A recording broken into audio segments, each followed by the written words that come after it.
Creemos que la educación en México tiene mucho potencial. Sin embargo, el gobierno no le está dedicando los recursos suficientes a la educación pública del país.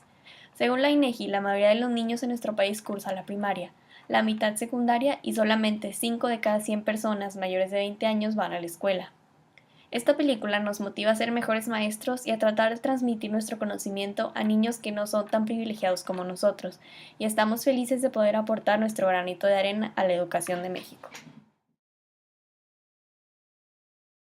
Estamos aquí con el empresario José Antonio Castro Lozano y le voy a hacer las siguientes preguntas. ¿Qué opinas sobre la educación en México? La educación en México es muy pobre debido a los sindicatos. Los sindicatos que tenemos desafortunadamente agarran mucho del presupuesto del gobierno y, y se lo están gastando. O sea, finalmente no lo están invirtiendo en escuelas, no lo están invirtiendo en educación. Hay mucha política, hay mucha corrupción y eso es lo que nos está haciendo daño. Entonces, mientras no se acabe la corrupción en este país, mientras no se acabe la corrupción con los maestros, con los sindicatos, la educación va a continuar siendo pues muy pobre.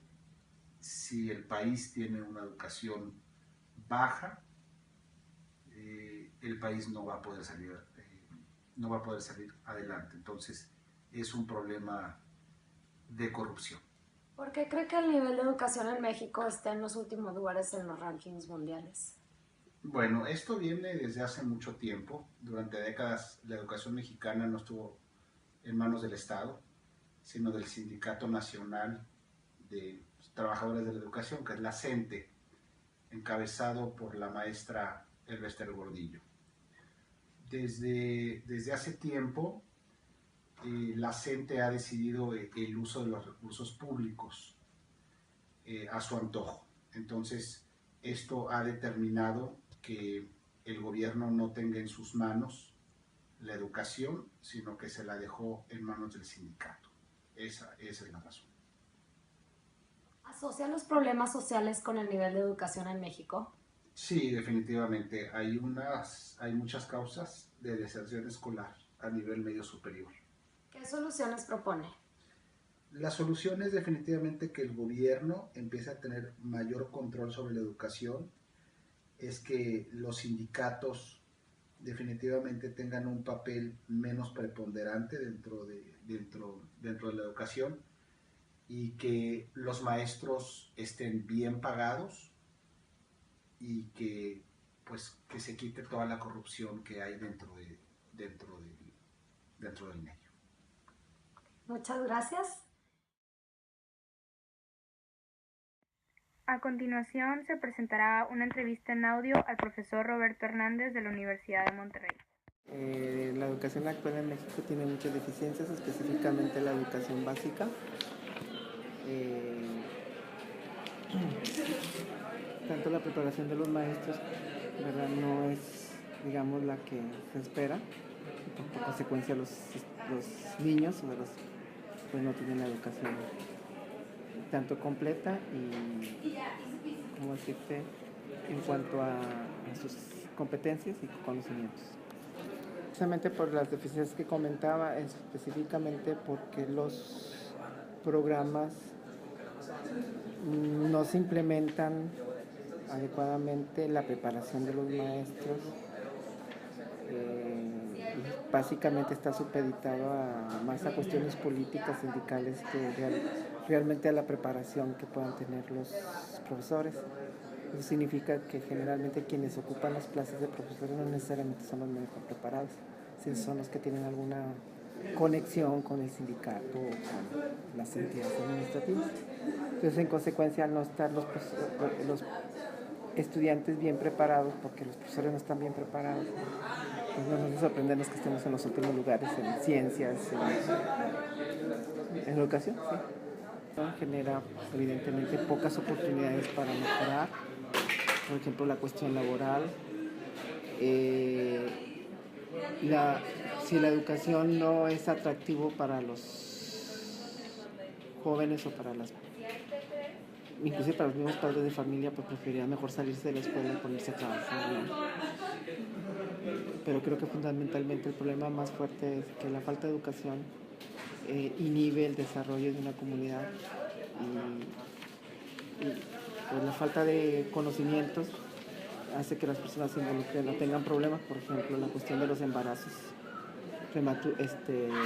embarazos a edades muy jóvenes, el hecho de que deserten pues está asociado a conductas delictivas, por ejemplo que los grupos criminales recluten a jóvenes, inclusive por no tener otra cosa que hacer. Pues yo creo que se debe de revisar la capacitación de los profesores. Se supone que la reforma educativa va a ese camino enfocado realmente a preparar mejor a los profesores.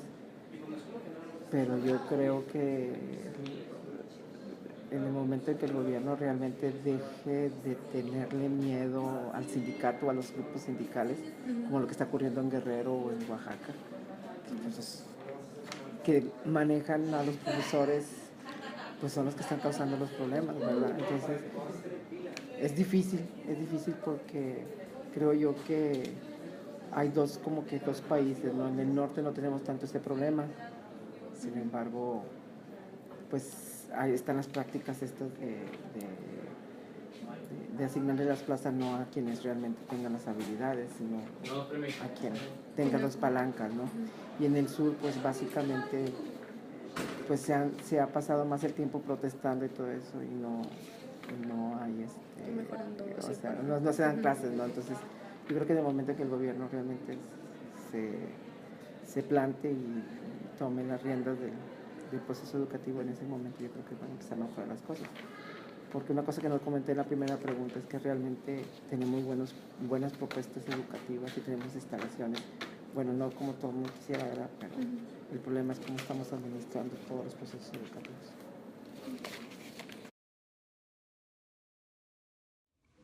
El problema de la educación en México es muy grave, como lo muestran los siguientes datos. México se encuentra en penúltimo lugar en la educación, mas sin embargo en inversión para este sector se encuentra en primer lugar.